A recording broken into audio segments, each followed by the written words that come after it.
Welcome to the Champs App podcast. Champs App is your recruiting and development co-pilot. If you are a player, parent, or coach, make sure to check out more content and tools to help navigate the world of youth hockey at champs.app. Also, if you've listened to the Champs App podcast in the past and it has helped you with your recruiting or hockey development, please tell your teammates and friends about Champs App. It would be even better if you subscribe to the podcast and review or rate us on whichever platform you're listening to or watching us on. On today's episode, we talk with Becky McGee, founder of SDR Academy, a high-performance hockey development academy based in Calgary, Alberta. We discuss training and development of female hockey players, how to develop hockey IQ, the Hockey Alberta selection process for the female U18 summer camp, and the SDR Scouting Summit Showcase. This was a great conversation with Becky, so I hope you enjoy it. Before we get to this amazing episode, most folks don't know all the great ways that Champs App can be your hockey recruiting and development co-pilot. So we thought we'd highlight different areas of Champs App in each episode. Introducing Champs App Messaging 2.0, the fastest, easiest way to message coaches and track email activity to help understand the level of interest from a coach or school. With Champs App Messaging, you can send personalized emails to coaches in seconds, without the hassle of copy-pasting or searching for contact info. Our built-in templates automatically populate the coach's name, email, and key details from your Champs App profile, ensuring every message is accurate and complete. Now you can easily track all your sent messages in one place. Save time by storing your best emails as personal templates. No more rewriting or searching for past messages. Wondering if a coach opened your email? With tracking, you'll know when and how often your message is read, giving you key insights into their interest. If you plan on sending multiple emails at one time or more than 50 emails over several months, Champs App Messaging saves you time, reduces errors, and gives you the tools that provide additional intelligence on team interest during your recruiting journey. Get started with Champs App Messaging. I'd like to welcome Becky McGee, founder of SDR Academy, to the podcast. Originally from Winchester, Ontario, Becky played defense for Canada on the U22 team, competed in several national championships, and was a member of the national junior team. In recent years, she coached Midget AAA for 10 years, was an assistant coach with the Calgary Inferno, and the general manager of the PWHPA Scotiabank team. Now she runs SDR Academy, which offers top-notch training for male and female players, both on and off the ice. Welcome to the podcast, Becky. Thanks for having me, Ray.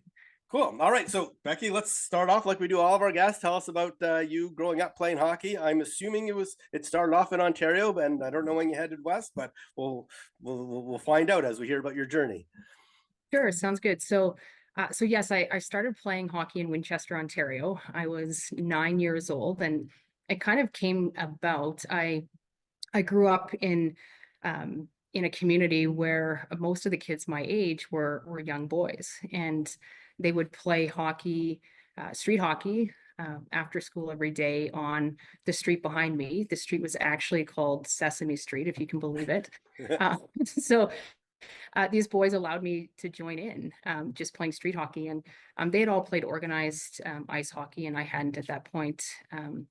But after being involved with them in their street hockey games, I grew interested in ice hockey and joined just in my local town in the boys, community teams. My dad was a hockey player, played in Europe, a little bit of pro in Europe, and he had 4 daughters. So I think he thought it was pretty neat that one of his daughters, would start going down that path. And so both of my parents encouraged it and supported it. And it was really interesting because being from a small town, it really is, it really does take a village. And I felt that early on in my hockey career, all of the coaches I had were just so supportive. They really championed, me as a female player playing in the community. And I think that's really where my career got wings, was feeling so supported right from the beginning. So I played in Winchester, Ontario until my second year Pee Wee, so U13. And at that time, there was a team in Brockville, Ontario called the Brockville Angels. And that was the only female group I had known about at the time. So I went to Brockville played And I should 2 seasons mention, in Brockville second. I mentioned this right before we started, but I actually lived in Brockville for almost 2 years. So Yeah, I do know the city very well. Go ahead. nice. Great place, great people, to be honest. So yeah, I played 2 years for the Angels, and it wasn't the highest level of hockey, but we ended up in some huge tournaments, like the Brampton Cadets tournament, which was like 400 teams deep, and so it really opened my eyes to how big female hockey actually was. And from there, I had heard about a more competitive team in Ottawa, Ontario, which was kind of the other direction from my hometown. And so in my second year U15, I went and tried out for the NCCP national capital team in Ottawa, Ontario. And it was an interesting process. I actually broke my thumb 15 minutes into the tryout and was devastated because by that point I kind of knew or became to realize that if you didn't make a top team at that age, the path got a little bit harder for you. And the teams weren't in abundance, right? Especially in Eastern Ontario, it was basically that one team that you had to make. And there was the coach of that team was a dad of a girl who I ended up playing with. And when I broke my thumb, my parents, told me, well, you'll have to call the coach and tell him the situation. And so I got up the courage and called this coach, and he said, you know what, you need to show up at every tryout. So every trial, my parents drove me into the city and I sat in the stands and not knowing what to expect. And on the final night of tryouts, I think they had withered it down to maybe like 40 of the 65 that tried out. And there was just a massive group of athletes standing in the lobby outside a dressing room. They were calling people in one by one. And the coach called me in. And I had no idea why I was being called in. And I was this quiet, shy kid from Winchester. And he asked me, will you be a top 5 player on my team? And I thought to myself, like, I don't know, like, probably not. Like, I'm from this small town. I have no idea. But in a split second, I knew that if I didn't say yes, there was probably no hope of me ever playing in this organization. So I quickly said, yes, I will be. And then went into full panic mode inside. And then he put out his hand and said, well, welcome to the team. And what I didn't know is that he had done a lot of homework. He called my coaches in Brockville. He actually called one of my Adam coaches in Winchester just to do his homework. So, without that coach, kind of taking a chance on me, this never would have happened. So it was pretty neat, and probably a reason why I ended up in coaching, to be honest. So it sounds like there's a couple of lessons from just that situation. One in terms of what the coach did, and the other Sure. in terms of what you did. What should people like take away from that? Yeah, I think, if I'm looking at it from a coaching perspective, I think we can kind of, get almost narrowly focused as coaches. We tend to know all the athletes in our community and maybe, put a label on them quite early. And so I think as a coach, it's always keep an open mind, do your homework, allow people the ability to progress and change over time, because you really never know, what path you can set an athlete out on. And then from an athlete perspective, I think sometimes it's like finding the courage within, right? To just to go for it. And then when you do that, like, you really have to jump in with both feet. When you make a commitment, or when you make a statement, you have to follow through, and that's when the hard work begins. So did you end up being a top 5 player on the team? I did. Yeah, I did. But yeah. And now, is that because of your hard work or because you came into the team already one of the top 5?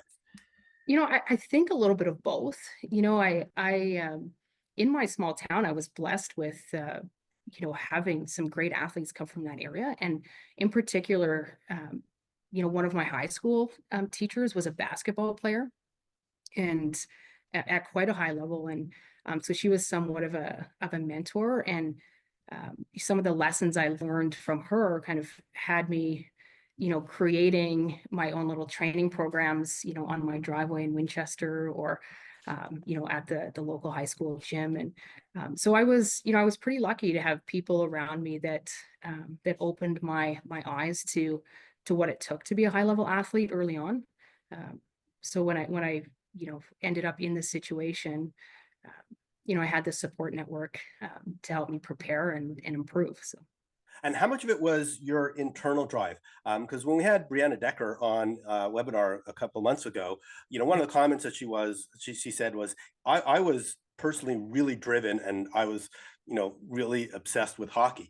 But I also was surrounded by some unbelievable players who pushed me every day. So what's your perspective on, having both the inner drive and the community to help you? I think I had the inner drive, or I probably the path. But then having, the network that I had around me, it just, it opened so many doors and so many opportunities. And, I'm not sure if I was one of the lucky ones, but it just seemed like every coach that I had, or every teacher that I had, came at the right time and delivered the right message that, like, you made it to this level, but there's another level, and here's how you get to the next level. And so I think I had the drive to, to go down the path and to certainly accept the knowledge and the direction that was kind of being given to me. And so a little bit of both, I would say, for sure.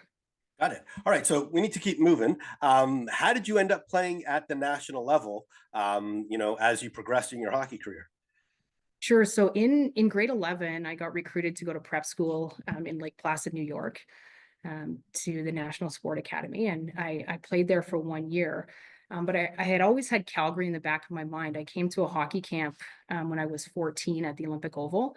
And that's how I learned about the Oval Extreme and the Oval program.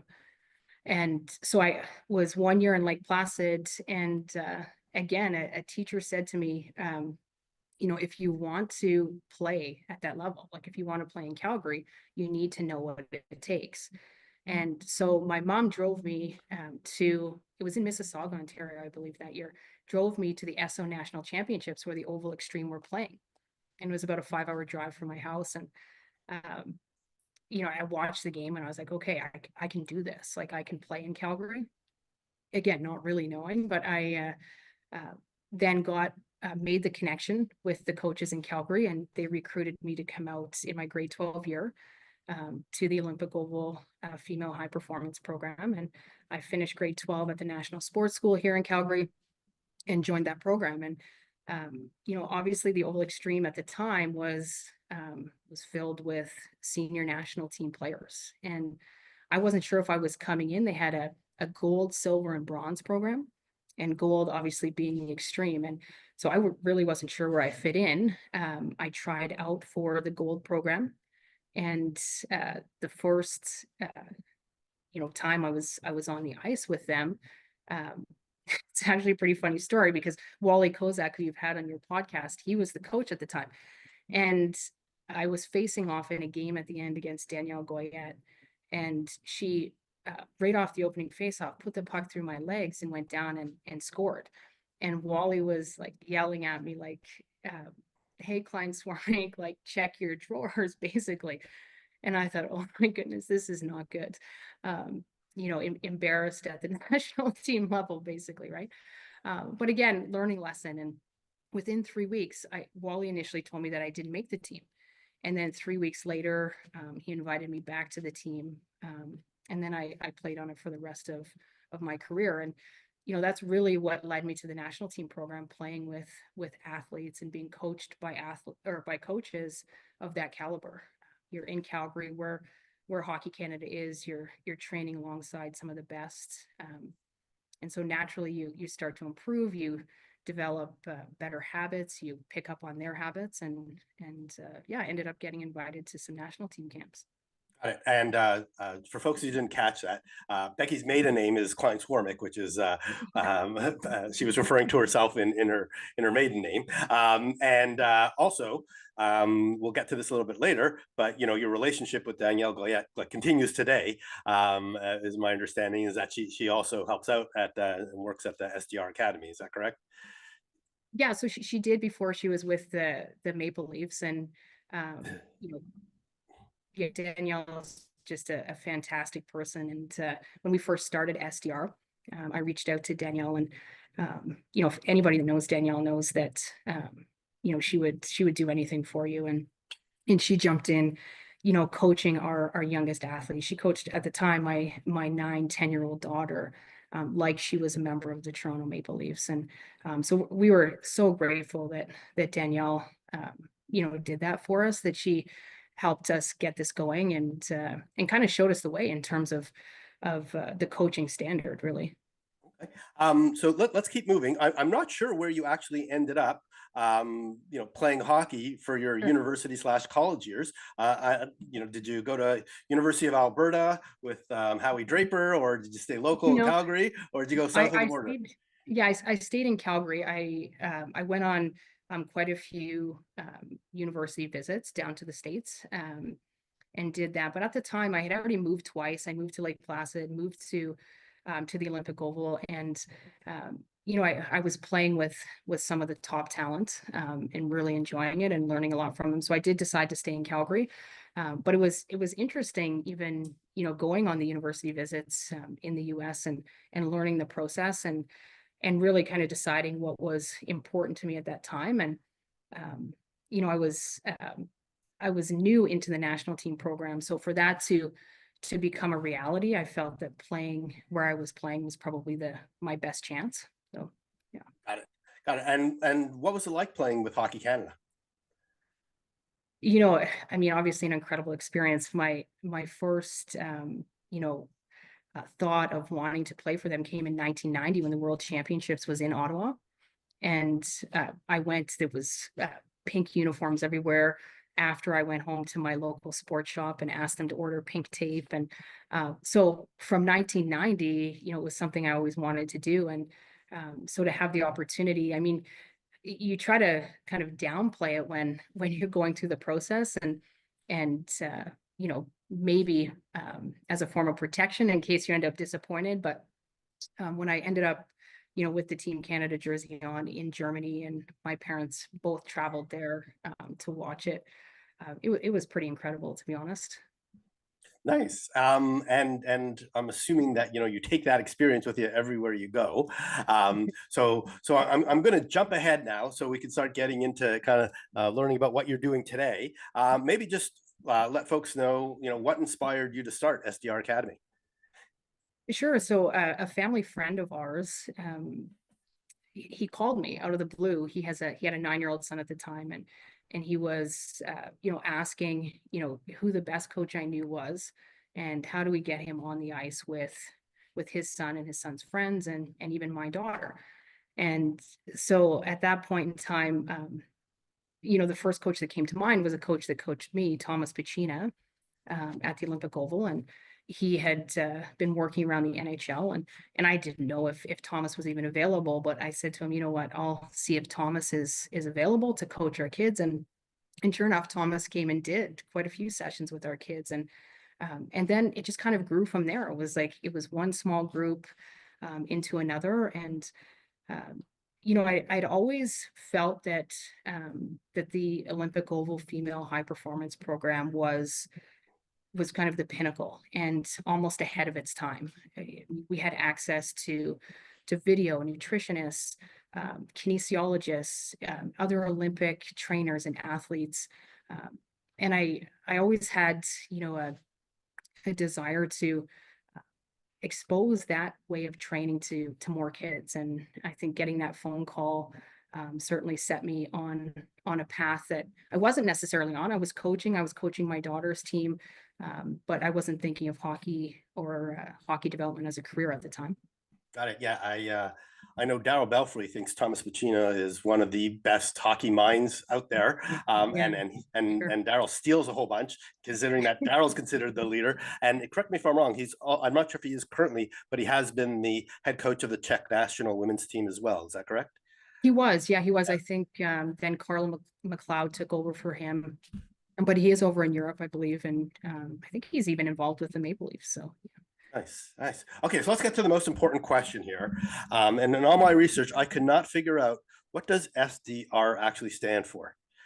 Yeah, sure. So my business partner, who I was referring to, who made the phone call to me about his son, his brother passed away in a plane crash in 2016 in Kelowna, BC. And his brother Sheldon, had a rink in one of his barns in his property, and supported his nephew's passion for hockey and his own son.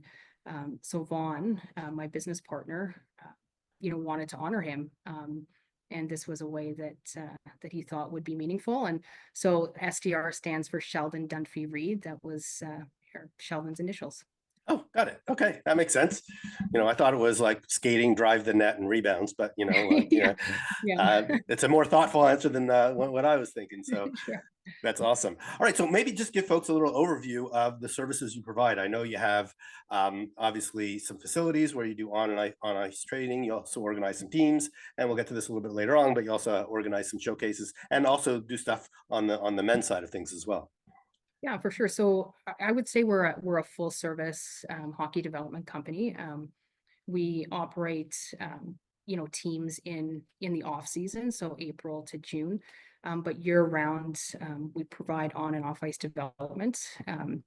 Some through our shooting facility where I am now, which is a synthetic ice facility. We work with minor hockey associations, individual players, and then obviously create our own programs. And similar to the ideas around the Olympic Oval program, our approach, I think, is multifaceted. We're trying to provide education in all areas of sport. So from, sports psychology to, even learning, how to manage your social media accounts, on ice development, off ice development, nutrition. We try to provide the total package, and feel that it's important, especially if athletes have goals to make it to the next level. Nice. All right. So let's actually get into the player development side of things. Sure. What are the most important skills to develop at each age group to get them to the next level? Sure. Yeah. So, the one thing, and this may be true for both male and female, but I think on the female side for sure, I think we have to ignite their inner drive, their inner competitiveness, and give them permission to be competitive athletes. So it's an area that I typically start with. On the female side, it's kind of allowing that that competitive spirit to come out. And if we're talking more specifically in terms of hockey related skills, I think skating is the place that it all starts.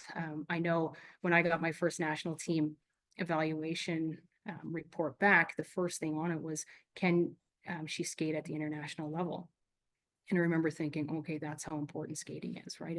It's number one. And so I think, from an early age, we do U7 all the way up through U18. I think giving a good foundation at the early age, from skating, and whether that's stride mechanics, edges, acceleration, deception, escape, just skating in general is certainly a real big focus for us. And then we try to, any area of skill that we're developing, we really try to tie it back to the game. Like, where are you going to see this in the game? Where could you use this? How is this going to benefit you?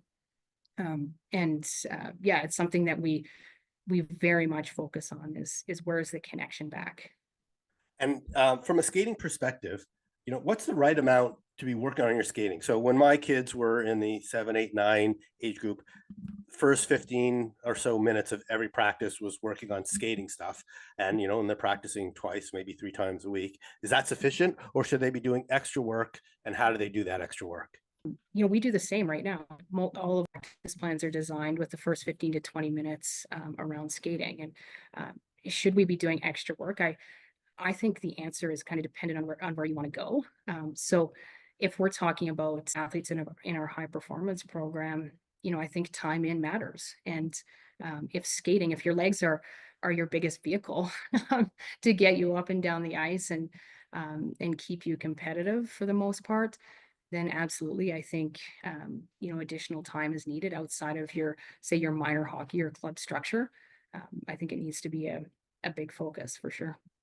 Got it. All right. And I know one of the other key areas that you work on is hockey IQ. So How do you develop hockey IQ? Is it something that like, you know, innate to players, or is it something you can develop, especially from a coaching perspective, like, you know, from a skills perspective, as opposed to in-game, you know, coaching them on the bench? I actually think it can be developed, and we spend a lot of time doing that. Obviously, we use video as a main tool in doing that now, but um, you know, I think it's engaging the athletes in the process, in the learning process, asking the right questions, um, you know, pointing out scenarios in the right time, like when they're engaged, when they've, you know, when they've maybe just come out of the play. So if they come to the bench, it's like having a meaningful conversation about what happened, what went well, what didn't go well. But to me, it's really engaging them in the process. And you know, we have these conversations with our athletes often, like, you know, what is your mindset when you're on the bench, or are you in your own head? Are you watching the game? Are you learning from the game? It's just to me, it's just a level of engagement, and you know, we can get them there through questioning, through video, through encouragement. But I absolutely think it can be coached. Um, and yeah, we do it in a variety of ways, and tying everything back to the game, talking the game, even in our shooting room. If we're teaching them, you know, even a basic wrist shot, we're always talking about, you know, when you could use this shot in a game, how you can get into the open ice to actually, you know, release this shot. So I think it always has to be top of mind, and we certainly do our best at SDR to make it top of mind. And how do you do that from a, you know, skills coaching perspective, given that so much, one of the biggest challenge for hockey IQ is reaction time, seeing, observing everything that's going on, and being able to execute at game speed. How do you do that? Because that's one of the biggest challenges. It's like if you don't realize all of your options, you know, then you look like your hockey IQ isn't very good, even though you may have all the skills in the world. You just don't have enough time, or you don't recognize what you should actually be executing on. Yeah, no, absolutely. And I always kind of talk about, you know, this, you know, you every time you reach a new level. So if you're moving from U15 to U18, your IQ has to, you know, increase, but so do your skills. Like your puck handling has to be quicker, your edges have to be quicker, your thinking has to be quicker, and so it all has to kind of progress kind of hand in hand. And when we're coaching, we almost regress it, right? We're like, okay, if they didn't see that player, didn't make that play, is there a skill that they're missing, that's preventing them from doing that? And let's go back and work on that. But also, I think practicing at game speed, and practicing with purpose and intent is extremely important. If we're practicing always at, you know, 60-70%, and then, you know, we get into a game, you know, you're playing a top team, and you know, it's high speeds, you're not going to be able to execute. So I think purposeful practice is really important in that area.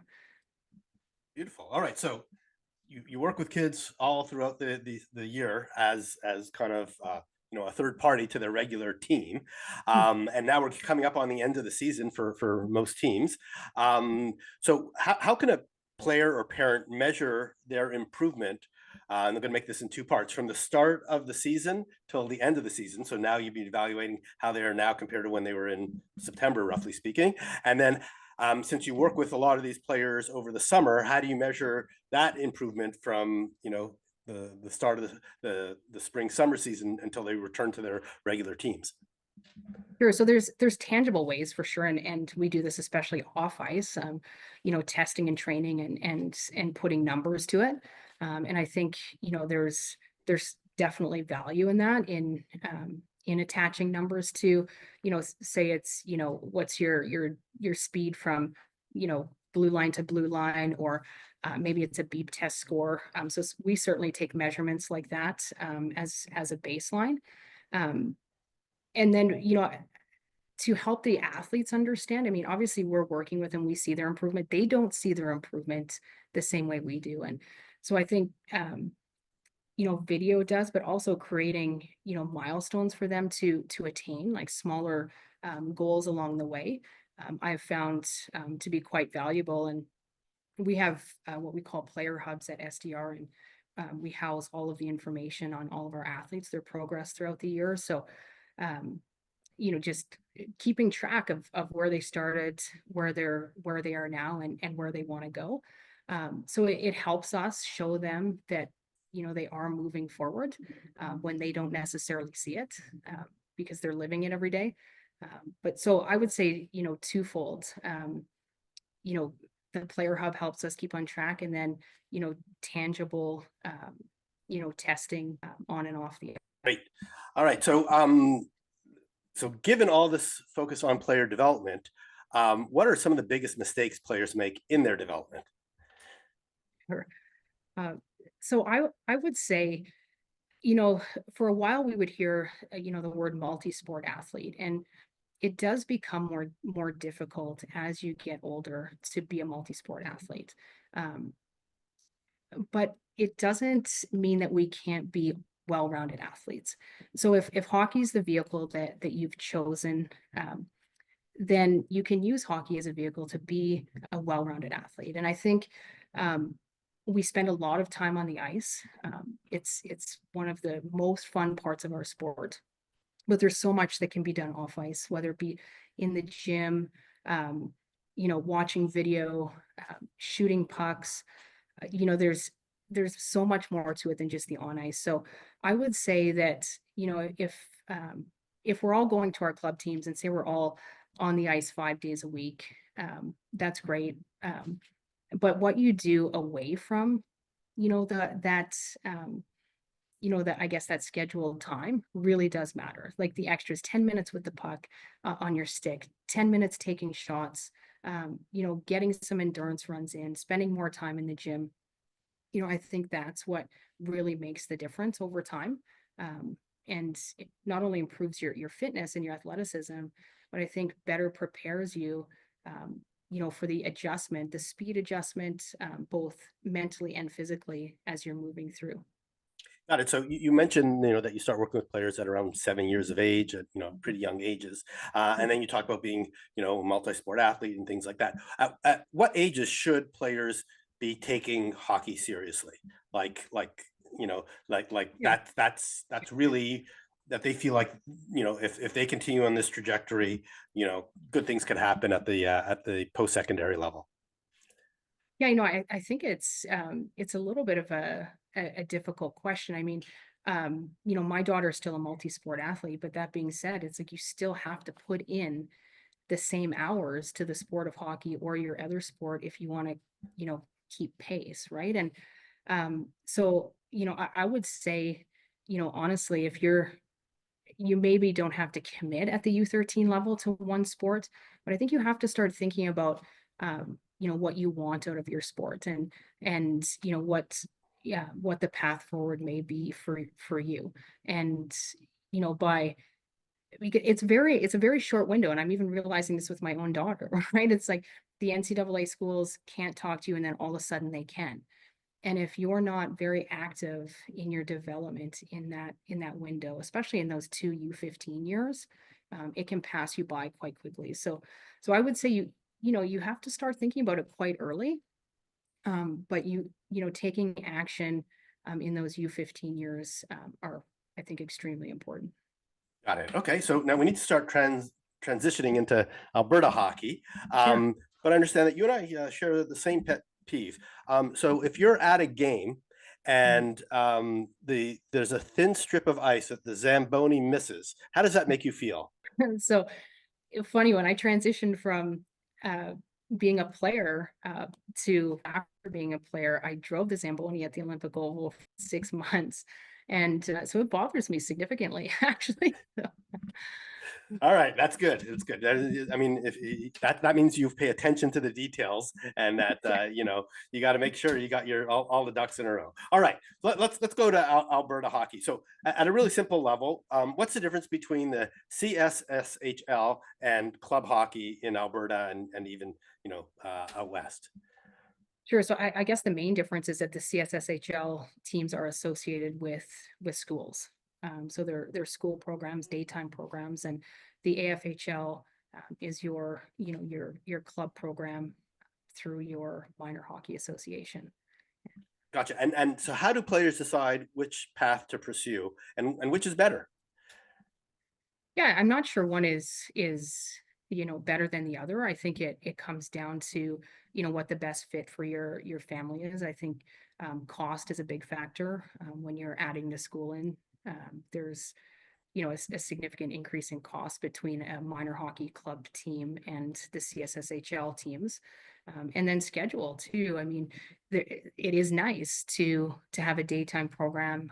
These athletes are have a lot of balls in the air, right? With school and trying to promote themselves and stay fit and improve their game. And so to have a program, I think many people choose the school route because they can do it all during the day and home by 5 o'clock and have time to spend with their family and focus on other things. So both great options in their own rights. And from what I see, it's coming down to a family decision, what works best financially and in terms of the schedule. Got it. And from what I've seen in terms of where players get recruited from, I see it coming from both, both schools and from clubs from Alberta. And we'll talk a little bit more about the recruiting process a little bit later on. But it seems like both are viable options if it's the right fit. All right, so. I'm still learning about how Hockey Canada works and how they pick their under 18 team. But I'm curious, how does it work specifically in Alberta? How does the selection for the Alberta female under 18 summer camp players work? Yeah, so the starting point with Hockey Alberta is at their U16 camp. So they have an event in the spring. One will be coming up here in April. Where all these U16 players go and try out for 6 teams. And they have a 6-team event called the Alberta Challenge. And I think that's the initial, entrance into the Hockey Canada path is to the provincial branch. And are players invite? If Is that invite only, or is it anybody could show up to the initial tryout? Who fits? Yeah, it's the initial tryout, and anyone can show up if if it fits the age group, and so anybody can sign up for it. And then those 6 Alberta Challenge teams are chosen from the group that registered for the tryout. Got it. And then so then from that camp, so then it keeps kind of going from there. So 6 teams at the Alberta Challenge is then drop down to what they call the top 40 under 16. And from the top 40, it's a camp. It's more of an identification camp. It's an introduction to Team Alberta and their processes. And now those kids that were in top 40, as they're moving into their U18 years, so ending their first year of U18, they can be invited to a U18 camp, the Hockey Alberta camp. And from my understanding, they invite based on performance in the leagues that they're in, so CSSHL or AFHL. Prior experience with Hockey Alberta, I'm sure, dictates a lot of it. So some of those kids that were at the Alberta Challenge or in the top 40 would have eyes on them for sure. And so in May of this year, there will be invites that go out for the U18 Team Alberta for their summer camp. And then from the summer camp, they pick the team. And obviously the provincial branches still play a huge role in determining how these athletes move through the system to probably the PWHL now and the national team program. So definitely the Hockey Alberta path is an important one for athletes, that are U15 and older. And what happens if you play outside the province of Alberta? Because I know in Ontario, they're more restrictive of you actually have to play in Ontario, but the Western Canadian provinces seem not to have the same rules apply. Yeah, so certainly, athletes that are attending academies in BC are allowed to try out for the provincial teams. I'm not sure what their policy is, if kids are going to, say prep schools in the US. I know when I was playing in Ontario and went to prep school in the US, I actually had to play a certain number of games in Ontario to stay eligible. So Right. I'm not sure actually what the rule is there with Hockey Alberta, but I know they do allow players playing out of province. I'm not sure what the process is for out of country. Yeah, I know. I do know that several players from Hockey Academy in Kelowna have been on Team Alberta. So Yeah, yeah, for so sure. obviously they can do the cross-border shopping if they need to for Alberta. So Yeah. got it. All right. So let's move on to the recruiting side of things. Given what you do and the teams that you're involved with in Alberta, how and when can a player know they have a shot at playing D1 college hockey? Given how the quite a big distance between the closest D1 team, which I believe is probably Bemidji State, to Alberta. It's interesting for athletes in Alberta because sometimes we do feel like we're quite removed from the whole process, and I think that's from an SDR perspective, it's a gap that we're trying to fill. I just feel very passionate about the opportunities that the female hockey players have, through education. And so we've certainly tried to bridge that gap in Alberta, but and I think it is closing. I mean, if you look at the athletes this year from the CSSHL and the AFHL who have committed D1, there's more interest in the West, which is very exciting because we have talent. We've got great female hockey talent here. And we just need, to help the Div 1 schools find it. And so, yeah, progress is being made, and it's exciting. It's exciting to see Alberta athletes get those opportunities. And hopefully people are starting to see the West as a real hotbed in female hockey. Yeah, no. So I know I checked our list of hockey commits for the last couple of years. I know the Edge School, the Edmonton Junior Oilers, Northern Alberta Extreme, Red Deer Chiefs, South Alberta Hockey Academy, and the St. Albert Slash were well represented on the list that I have. Yeah. And It's phenomenal, and those programs are doing a great job at promoting their athletes, and I think in a lot of the credit needs to go to the athlete and their families themselves, because they've sought out these opportunities. They've gone to these schools. They've enrolled in events that have shown them what opportunities exist, and they've gone after it. So the schools and the clubs are doing a much better job promoting the athletes, and I think the athletes are going out there and getting it. So yeah, the kind of the only two events that I remember personally where teams from Alberta and BC were the NIT tournament in Minnesota, and then obviously the Stony Creek in Ontario. And I'm sure there are other ones. I'm just missing it. I'm just going the ones that I'm familiar with that I kind of followed around as my daughter went through the process. I'm sure I'm going to get emails of all the different other events that I'm missing that that are highly recruited, but those are the big ones that I personally remember. So maybe just talk about the SDR Scouting Summit Showcase happening in June. Yeah, so this will be our third year, June 19th through to the 22nd here in Calgary. And again, we started the event, to bring Division 1, Division 3 youth sports and prep school coaches to Alberta to see the talent that we knew we had here.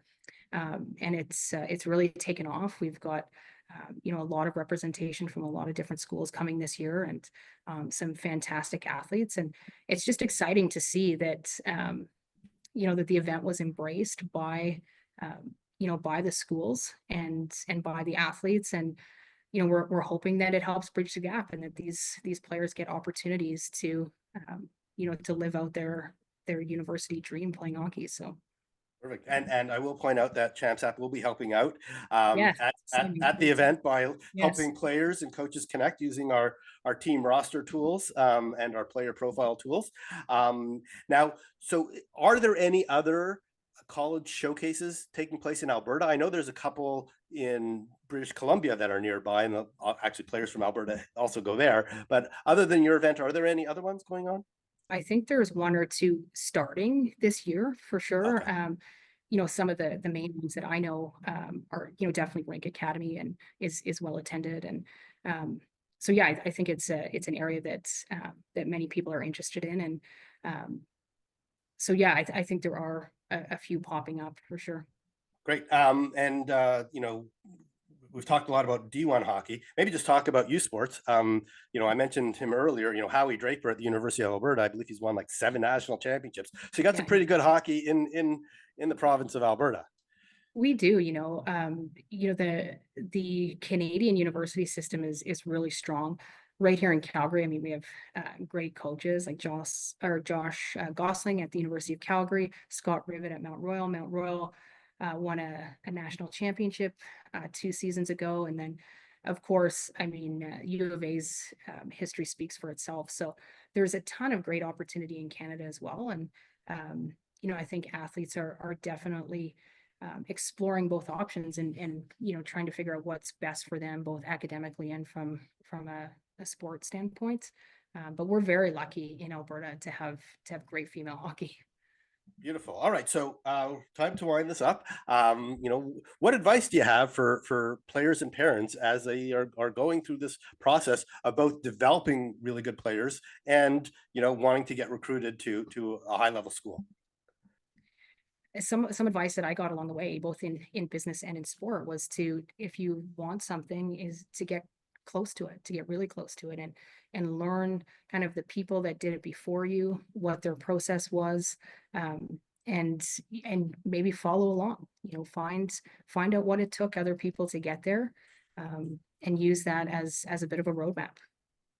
Perfect. All right. So Becky, if people wanted to learn more about SDR Academy and everything that you got going on, maybe just share with some folks, how they can find you, and maybe some of the things that you have coming up. Maybe you have some tournament teams as well going on this summer. Yeah, for sure. No, we have tournament teams. We're taking a group down to Florida in April, Shattuck St. Mary's in May, and then of course our Scouting Summit here in Calgary in June. And yeah, if you want to find out more about us, sdracademy.com, and we'd be thrilled to chat with anybody. And yeah, it's just extremely excited too to have you, Ray, at the Scouting Summit. I think that's going to be a benefit to our athletes. So. Well, I'm looking forward to it. All right, Becky. Well, thank you so much for doing this. It was great learning about your hockey background, how you started off in Ontario and moved out to Alberta. Obviously, everything that you're doing at SDR Academy, and all your advice on what it takes to be a great player. So thanks so much for doing this. Well, thanks for having me, Ray. It was a pleasure. I really want to thank Becky for coming on the podcast. It was great learning about the SDR development model and how Hockey Alberta selects its top players for the female U18 summer camp. You can learn more about SDR Academy and the Scouting Summit Showcase on their website. Links to both are in the show notes.